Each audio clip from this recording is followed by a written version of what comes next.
Good day, guys. Question 4, Chemistry, 2012. 50 cm cube of a gas was collected over water at 10 cm cube, 10 degrees Celsius, and 76.5 millimeter mercury. Calculate the volume of the gas at STP if the saturated vapor pressure of water at 10 degrees Celsius is 5 millimeter mercury. Option A, 49.19 cm cube.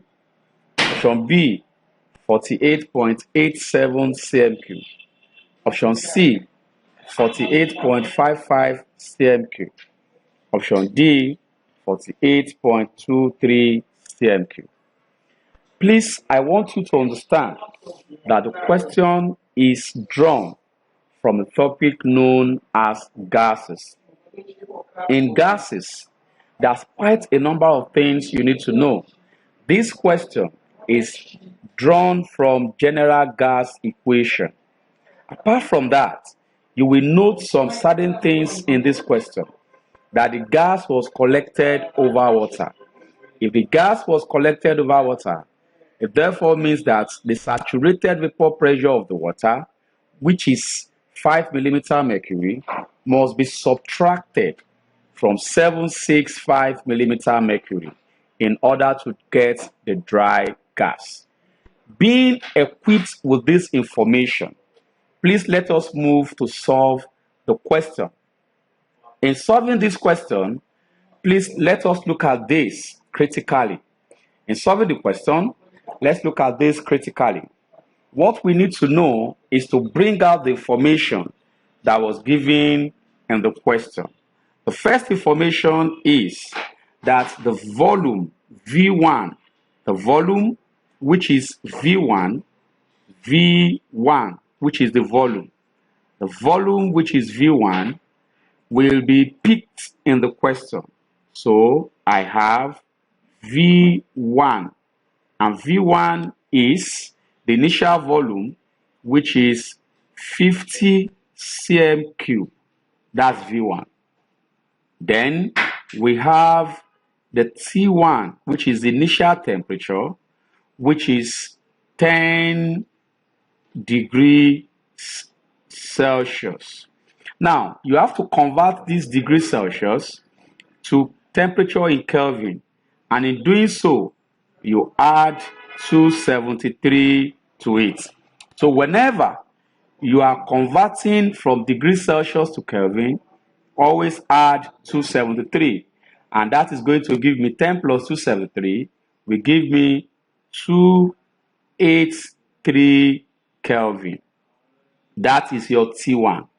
Then P1, which is the initial pressure in the question, is 765 millimeter mercury. Now, having known this one from here, please note that the gas was collected over water. So the pressure of water, which is 5 millimeter mercury, subtract it from this pressure, 765 millimeter mercury. So when you do that, you subtract that, you are going to have a sum of 760 millimeter mercury. 760 millimeter mercury will be for P1, which is initial pressure. Move on. They said everything was at STP. So at STP, please note that temperature at STP, which is T2, will be 273 Kelvin. Also note that P2 will be at STP 760 millimeter of mercury. 760 millimeter of mercury.